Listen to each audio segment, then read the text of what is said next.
Okay, good morning. 4:08 in the morning, September 14th, 164 days after leaving Mexico. 32.3 degrees, and I'm gonna wake up.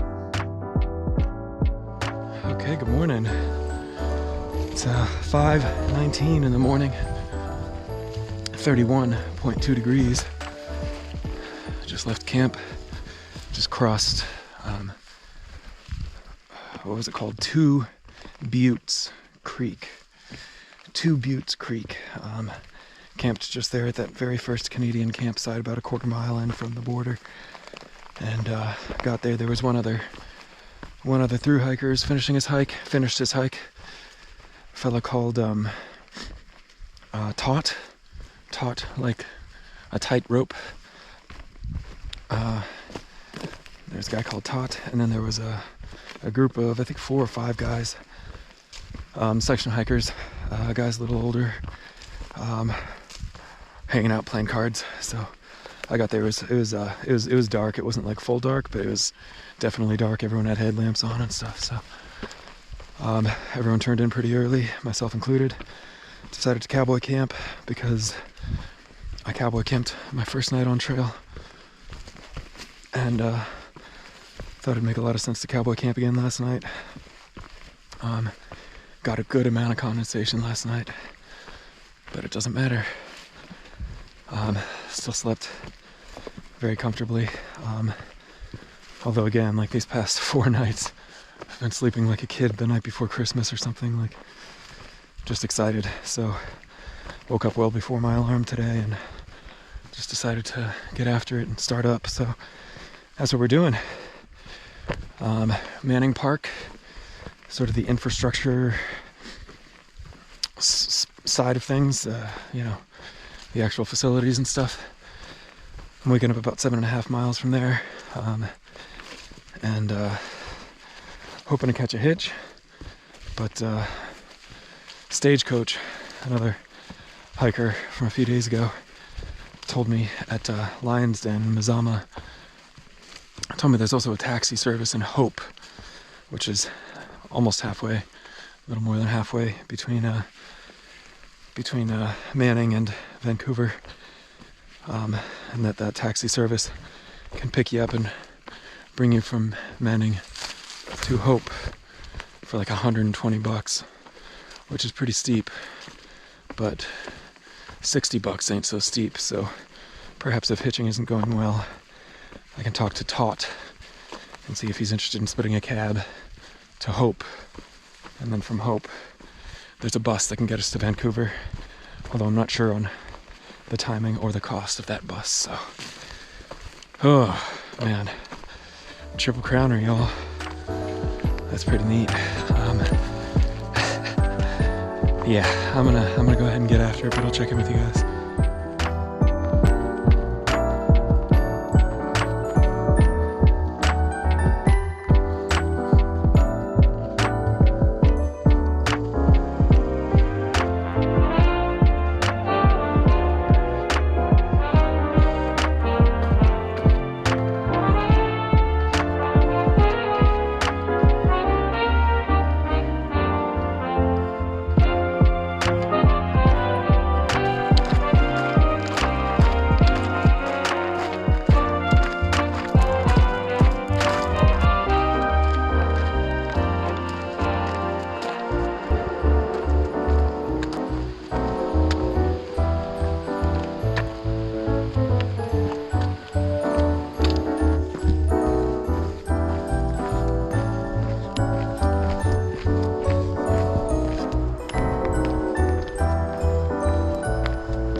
.56, 37.8 degrees. Now at Manning Park. Pretty cool. Manning Park Resort.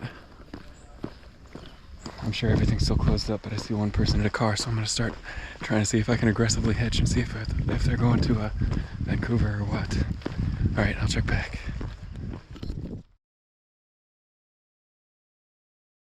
All right, it is 12:14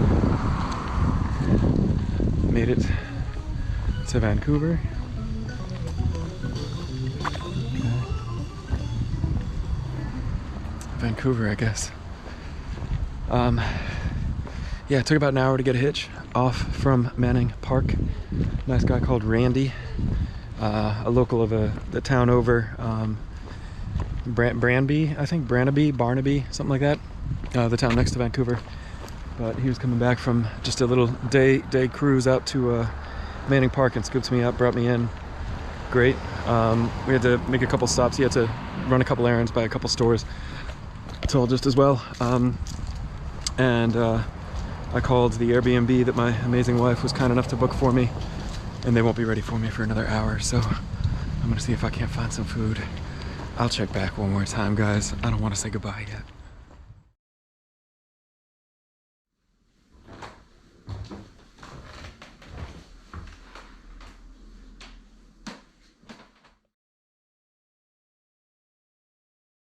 All right, good morning. It is 10 past 9 on September 15th. Woke up in Vancouver after a lovely night at the lovely place that my lovely wife booked. And tonight I hope to be with her in Portland. But in between, had a couple of great meals here in Vancouver. I really do love this town. It's a great town. Now I'm getting ready to hop on a bus. It's going to be horrific to be on a bus for 8.5 hours after spending 5 months walking for 12 hours a day, but it just kind of is what it is. Flights were like $600. Train was at least $600 if you could even find a ticket, and so bus it is. Frankly, I'd rather spend that extra few $100 having a great time with my wife than being comfortable on a quicker mode of transportation. So about to jump on this bus, but Vancouver's been great. This will be my first time crossing a border on a bus, so kind of curious to see how that goes. I do have my passport and stuff with me and triple checked all my luggage, everything's dialed in. So anyways, bus is leaving in just a touch under an hour, so I'm gonna go ahead and get in there and see if I can make sense of it, and I'll check back when I get to Portland.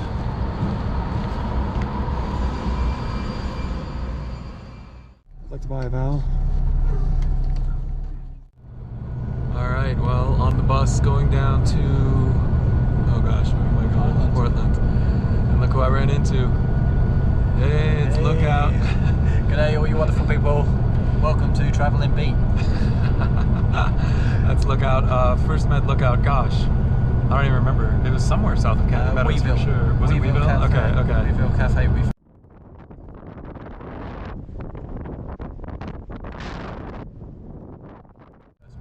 Way down at Weeville, you might have seen him wishing my mom a happy birthday at Kennedy South. So.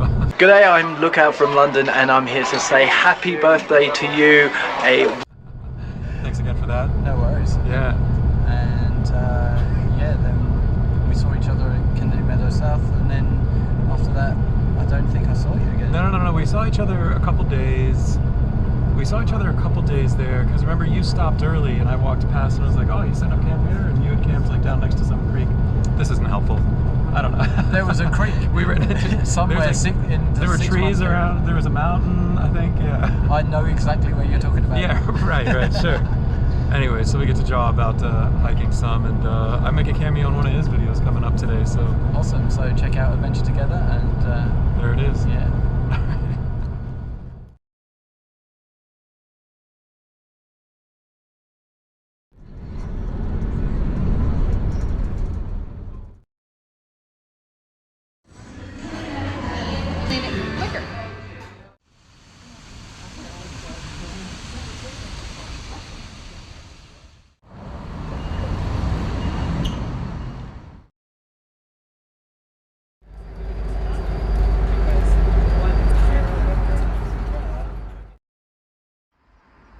So I wound up meeting up with Daphne that night down in Bend, and we spent a couple days just kind of poking around town, very much to include heading back down to Crater Lake, which of course I had already seen previously on the hike, but Daph had never seen, and there was something I really wanted to take care of at Crater Lake. We went down the Cleetwood Cove, and down at the bottom of Cleetwood Cove, as you may or may not know, there is a great opportunity to kind of jump off a cliff into the lake, so definitely wanted to take care of that.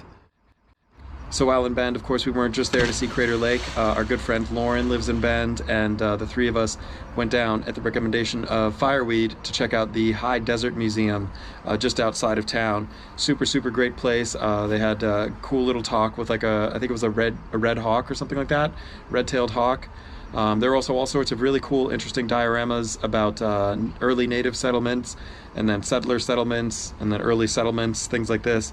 They also had just all sorts of other cool little animals. They had the super slow-moving lizard thing in a cage, or skink or something, as well as, of course, they're sort of known for their river otters. So we went to check out the river otter program as well, which was super interesting. Ended that day with a couple of cocktails over at a wonderful spot called McMinimans. So to be sure, we had a terrific time hanging out in Bend, not only seeing the sights, but of course getting a chance to hang out with our friend Lauren. But nonetheless, on September 22nd, we jumped a plane from Redmond Municipal Airport just north of Bend to come on home. And actually there were some cool views off on takeoff. We could see some freshly fallen snow which had come down overnight over on Sisters and Mount Bachelor. And then as we made our way a little further south in the plain along the east side of the Sierra, in passing Mono Lake and Lee Vining, which is just a little bit northeast of Mammoth Lakes, we were able to see quite clearly the distinguishing line from where the snow falls in the High Sierra to where the snow certainly does not fall down in the Mojave. So just kind of a cool sight to see those mountains again.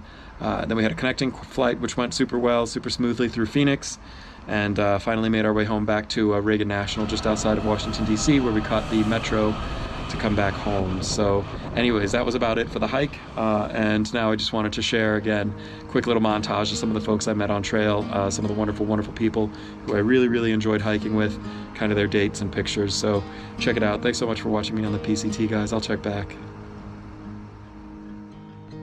Beneath the shadows of this quiet town, I see you there, your feathers on the ground. Your eyes are heavy with the weight of the world. What's in a life you never could afford? Even if you never flown before, you can take a chance and try once more. Don't let your worries weigh you down, down, down. You can still take flight, although you're earthbound.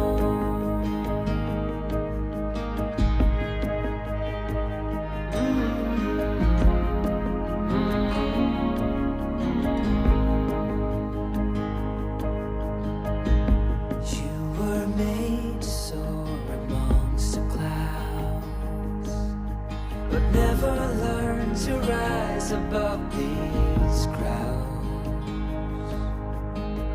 stuck in the dust of the life that you found, with nowhere to go, no higher ground. Even if you've never flown before, you can take a chance and try once more. Don't let your worries weigh you down, down, down. You can still take flight, although you're earthbound.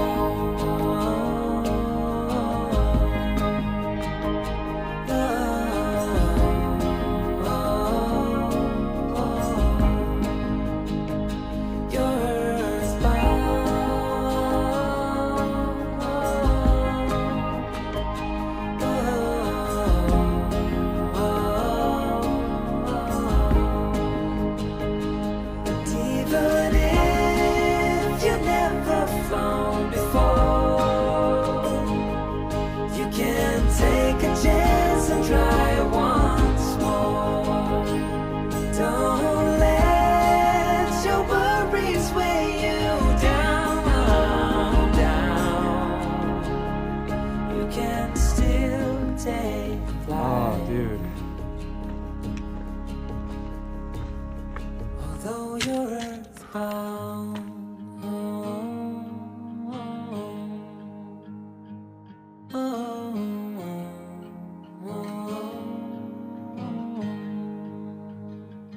you're